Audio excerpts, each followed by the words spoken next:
Кадравыя перастаўлянні ва ўрадзе Лукашэнкі частка складанай гульні, у якой на коне не толькі лёс асобных чыноўнікаў, але і будучыня ўсёй краіны. Дыктатар зноў і зноў картуе калоду сваёй бюрократычнай сістэмы, імкнучыся выцягнуць патрэбныя козыры.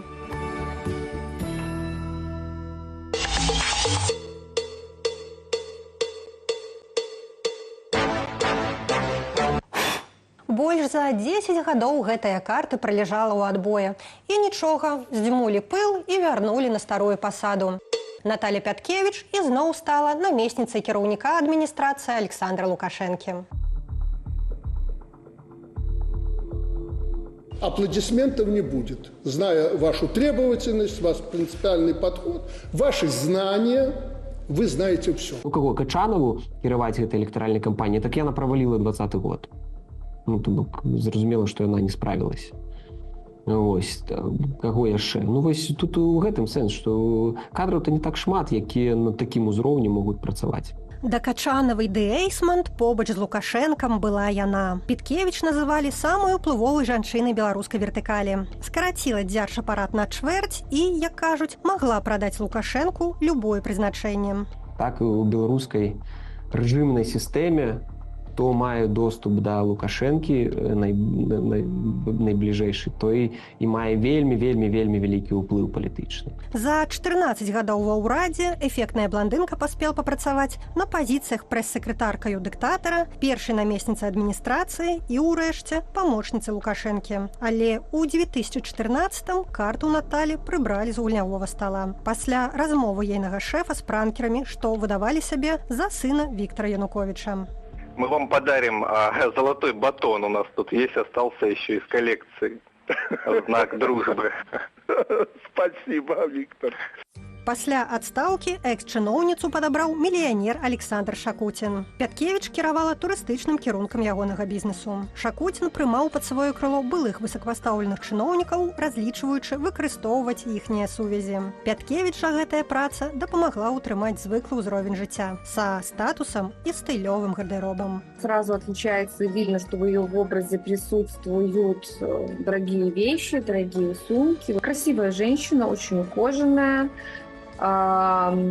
стильная. У нее однозначно есть свой стиль, который соответствует такому среднестатистическому представлению о том, как должна выглядеть женщина-политика, особенно в Беларуси. Дарагія маркі Наталя любіла заўсёды.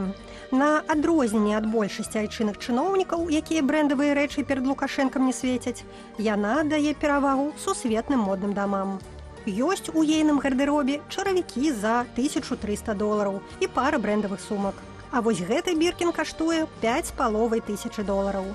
Можа, муж набыў. Вы знаете, а я не совсем понимаю, каким образом эти процессы связаны. Цяперашні сужанец Наталі, Валянцін Рыбакоў, сталы прадстаўнік Беларусі пры ААН, даў жонцы і штосьці нашмат каштоўнейшае – магчымасць жыць у ЗША. З 2006 года Пяткевіч застаецца пад амерыканскімі санкцыямі, але тыя абмежаванні не распаўсюджваюцца на сем'ю дыпламатаў пры ААН. Праўда, ёй дазволена прыязджаць толькі ў Нью-Йорк і перасоўвацца там у межах 25-кіламетровай зоны. Гэтак і не пабачыўшы Амерыкі за 6 гадоў жыцця там, Наталя вярнулася на радзіму. Демократию хлебнули в Соединенных Штатах Америки. Пора возвращаться домой и начинать работать. З вяртаннем былой каралевы лукашэнкаўскай адміністрацыі становішча рэшты набліжаных да цела дам Качанавай і Эйсмант моцна пахіснулася. Качанову уже трохі аддалілі. От, калі прааналізаваць яе з'яўленне ў медыях дзяржаўных, іх стала менш. Увогуле яна не прысутнічае на шмат якіх нарадах. Што тычыцца Пяткевіч, я думаю, што будзе ў іх бойка за Эйсмант. Ці то уплыў Эйсмант будзе зніжацца, ці нават яна можа і не перажыць гэтае прызначэнне на пасадзе прэс-сакратаркі. Непасрэдным босам Наталі Пяткевіч у адміністрацыі Лукашэнкі стаў Дзмітрый Крутой. Яго дасталі з прыкупу. Да прызначэння на пасаду кіраўніка ён працаваў паслом у Расіі. Павышэнне, адразу павышэнне. Кіраўнік адміністрацыі – гэта фактычна другі чалавек у сістэме пасля Лукашэнкі. Вось, таму і ў яго рэальныя рычагі ўплыву.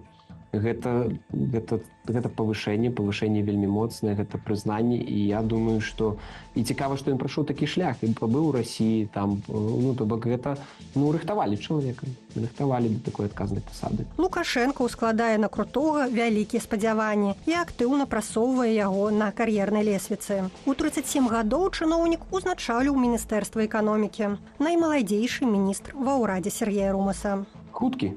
Вельмі хуткі. У 2014 годзе ён быў начальнікам управлення ў Міністэрстве эканомікі. 2024 год кіраўнік адміністрацыі Лукашэнкі. Гэта для беларускай сістэмы номенклатурнай гэта фенаменальны. На мінулай пасадзе Крутой выступаў за эфектыўную эканоміку, свабодную ад ваганняў курсаў валютаў і закрэдытаваных прадпрыемстваў. Ідэя нібыта добрая, але эканамічная тэорыя чыноўніка сумнеўная. Калі канкрэтна называць тавар, па якім я сачу за ростам коштаў, гэта сыры, бо мае дочкі вельмі любяць сыр. Чым рэальна вылучыўся Дмітрый Крутой, гэта выконваннем крэмлёўскіх загадаў па інтэграцыі Расіі і Беларусі. Так званыя дарожныя карты яго рук справа.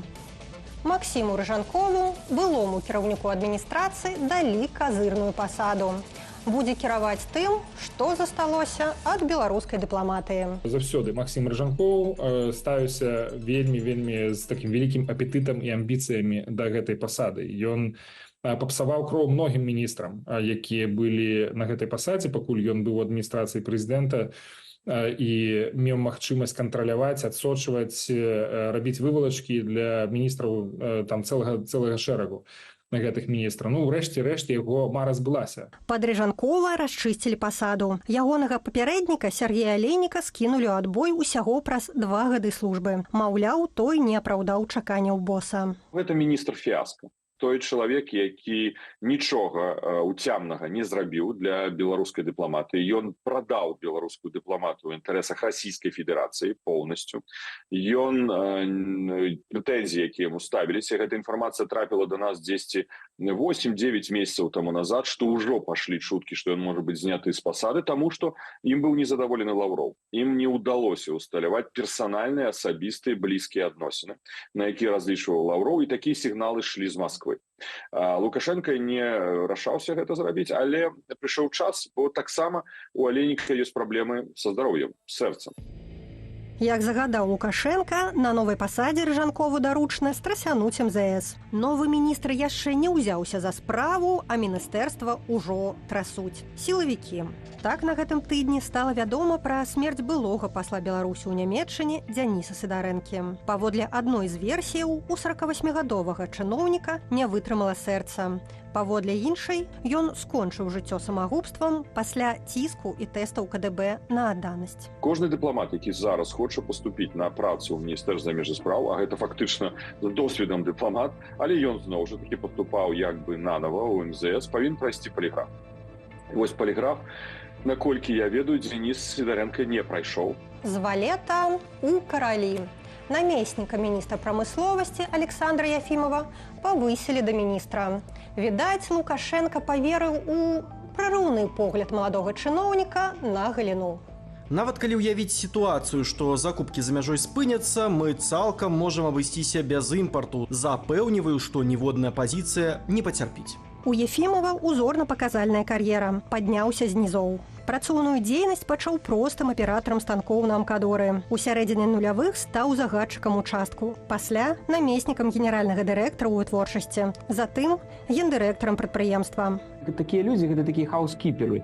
То бок гэта тыя людзі, якія прыглядаюць за домам, калі там хтосьці з'ехаў, і яны вось, каб ён не разваліўся, там не адсырэў і гэтак далей. У 22-м адбылося новае прызначэнне дамавітага чыноўніка. Павысілі да намесніка міністра прамысловасці. Лукашенко зразумеў, што час змяніўся, патрэбныя новыя кадры. І вось ён усё больш прасоўвае на галоўныя пасады менавіта тых людзей, якія альбо сфармаваліся цалкам у эпоху Лукашенка і з'яўляюцца, так бы мовіць, прадуктамі лукашызму, альбо тыя людзі, якія заспелі лукашэнкаўскі перыяд толькі ў маленстве. Покі ён хоча паглядзець, і вось гэтыя кадры яны справяцца, гэта менавіта тая наступная генерацыя, якая, як ён мяркуе, у будучыні будзе працягваць яго курс. За святая святых Лукашэнкі Міністэрства сельскай гаспадаркі і харчавання цяпер адказны яшчэ адзін малады чыноўнік. Былы першы намеснік старшыні віцебскага аблвыканкаму Анатоль Ліневіч. Раней Ліневіч быў памочнікам Лукашэнкі ў справах вобласці і мае з тым наладжаны контакт. Асноўнае, што заўважу, гэта, канешне, прынцып прасавання второй колоды, наколькі няма магчымасці знаходзіць новыя кадры. Для мяне гэта, канешне, ўсё сігналы таго, настолькі кароткая скамейка запасных, і галоўнае, наколькі Лукашенко не гатовы дапускаць да сапраўды нейкіх ключавых пасадаў новых персонаў. Найбліжэйшымі месяцамі стане зразумела, наколькі паспяховым будзе гэтае чарговае картаванне калоды. Што відавочна ўжо сёння, Александр Лукашенко не плануе здаваць сваіх пазіцыяў і, абкладзены старымі козырамі, рыхтуецца да чарговай электаральнай кампаніі. Кацярына Гардзеева, Белсат.